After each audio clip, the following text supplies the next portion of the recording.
Untuk materi selanjutnya itu adalah desain penelitian. Desain penelitian itu merupakan sebuah rancangan penelitian yang menjelaskan berbagai cara yang digunakan untuk menjawab permasalahan penelitian. Yang pertama itu ada populasi dan sampel, kedua adalah jenis data, dan ketiga adalah definisi operasional, dan keempat adalah metode analisis data. Yang pertama adalah apa sih definisi operasional ini? Merupakan cara mengukur variabel dengan menggunakan berbagai skala. Macam-macam skala pengukurannya itu adalah seperti skala nominal, skala ordinal, skala interval, dan skala rasio. Kemudian adalah populasi dan sampel. Apa sih itu populasi? Nah, populasi sendiri ini adalah wilayah generalisasi yang terdiri atas objek atau subjek yang mempunyai kuantitas dan karakteristik tertentu yang ditetapkan oleh penelitian untuk dipelajari dan kemudian ditarik sebuah kesimpulan. Nah, sedangkan sampel adalah sebagian dari jumlah dan karakteristik yang dimiliki oleh populasi.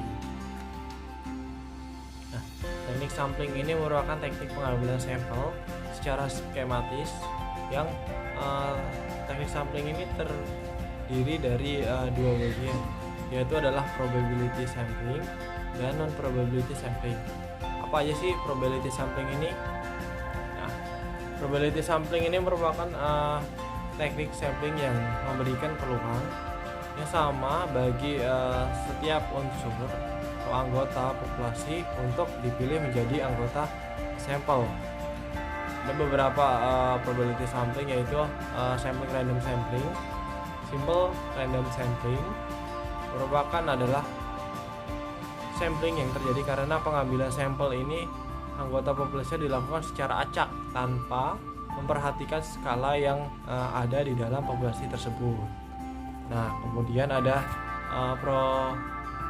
Propalindo Stralif random sampling. Teknik ini digunakan bila populasi mempunyai anggota atau unsur yang tidak homogen dan bersifat secara proporsional.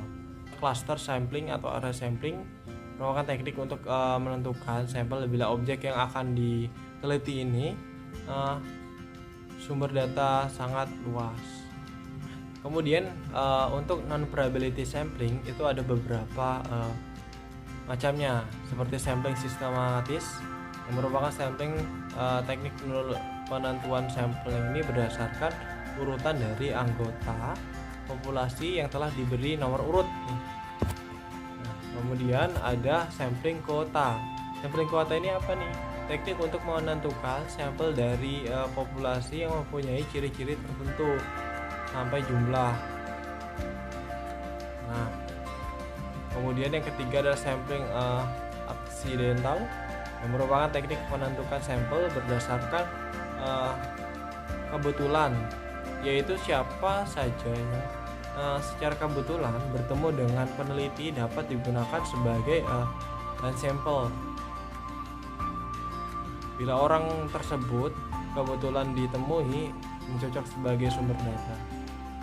Nah, yang keempat adalah sampling pervasive, yaitu adalah teknik penentuan sampel dengan pertimbangan tertentu. Misalnya akan melakukan penelitian tentang disiplin pegawai, maka sampel yang dipilih ini adalah orang yang ahli dalam di bidang kepegawaian saja. Yang kelima adalah sampel jenuh. Sampling jenuh ini teknik penentuan pengambilan sampel bila semua anggota populasi digunakan sebagai sampel. Hal ini sering dilakukan bila jumlah populasi rata sedikit atau kurang dari 30 orang. Nah, kemudian materi yang berikutnya adalah tentang analisis data. Dalam sebuah penelitian, analisis data ini merupakan kegiatan setelah data dari seluruh responden atau sumber data lainnya terkumpul. Kegiatan dalam analisis data ini meliputi mengkelompokkan data berdasarkan variabel dan jenis responden, kemudian mentabulasi data berdasarkan variabel atau dari seluruh responden, menyajikan data tiap variabel yang diteliti, kemudian melakukan perhitungan untuk menjawab rumusan masalah, dan yang terakhir melakukan perhitungan untuk menguji hipotesis yang telah diajukan. Teknik analisis data dalam penelitian ini menggunakan dua macam statistik yang digunakan untuk analisis data.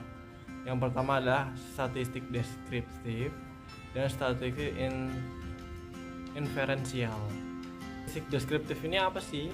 Statistik deskriptif adalah statistik yang digunakan untuk menganalisis data dengan cara mendeskripsikan atau menggambarkan data yang telah terkumpul dari sebuah sampel sebagaimana adanya, tanpa bermaksud membuat kesimpulan yang berlaku untuk umum atau generalisasi.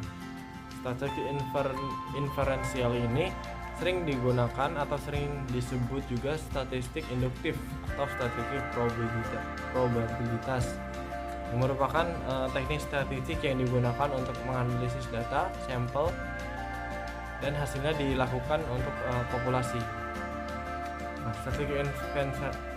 Statistik induktif ini digunakan bila sampel diambil dari populasi yang jelas, dan teknik pengambilan sampel dari populasi itu dilakukan secara random yang disebut statistik probabilitas, karena kesimpulan yang diberlakukan untuk populasi berdasarkan data seperti itu kebenarannya bersifat peluang.